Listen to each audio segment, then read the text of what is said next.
जय श्री राधे। गुरुदेव की दिव्य अवस्था, राधावल्ली रूप का रहस्य। एक दिन एक सखी बड़ी मस्ती से गाती चली जा रही थी, प्रिया बदन छवि चंद बलो प्रीतम नयन चकोर प्रेम सुधारस माधुरी पान कर। अब कानों में ऐसा लगा जैसे कोई अमृत पिला रहा हो, और तो पीछे पीछे चलने लगे। वो अकेले जा रही थी और बड़ी मस्ती से गा रही थी। जब उसने पीछे देखा कोई लाल वस्त्रधारी, उसने कहा क्या है बाबा?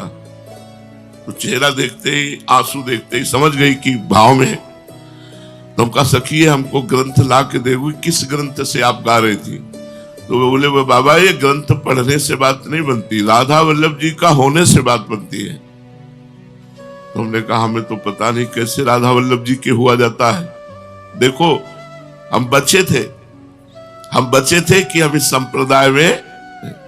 तो उसने कहा मंदिर में राधा वल्लभ जी के जाओ, और किसी को जानते हो तो पूज्य श्री मोहित महाराज जी हमको रोज दोनी देते थे और चरणों में तुलसी दल चढ़ा। हम कहा बोले बस उन्हीं से जाके कह दो मुझे राधा वल्लभ जी का बना दो। पूरी परिक्रमा ऐसे जैसे हवा चली हो, भागते हुए परिक्रमा देते हुए गए, और परिक्रमा पूरी करके दौड़ते हुए मंदिर गए। आराम मुद्रा में ऐसे बैठे होते तो आचार्य ही है, और मुझे उस समय बिल्कुल श्री जी हमारे दिमाग में छाई हुई। गए और साष्टांग दंडोत किया। हम कहा महाराज जी मुझे राधा वल्लभ जी का बना दो।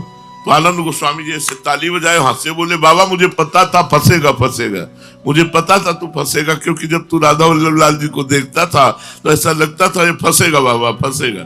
बोले बहुत श्री जी की कृपा। तो पूज्य श्री मोहित महाराज जी ने कहा पूज्य श्री राधेश लाल जी से आप ये प्रार्थना कीजिए। हम कहा नहीं, हमें आदेश हुआ है आपके लिए, आप हमें श्री जी का बना दीजिए।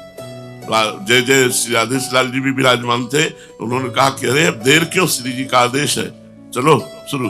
तो अपने पास से उन्होंने कंठी मंगाई, हमारे पास 1 रुपया नहीं रहता था। कंठी मंगाई, कंठी बांधी और शरणागत मंत्र दिया।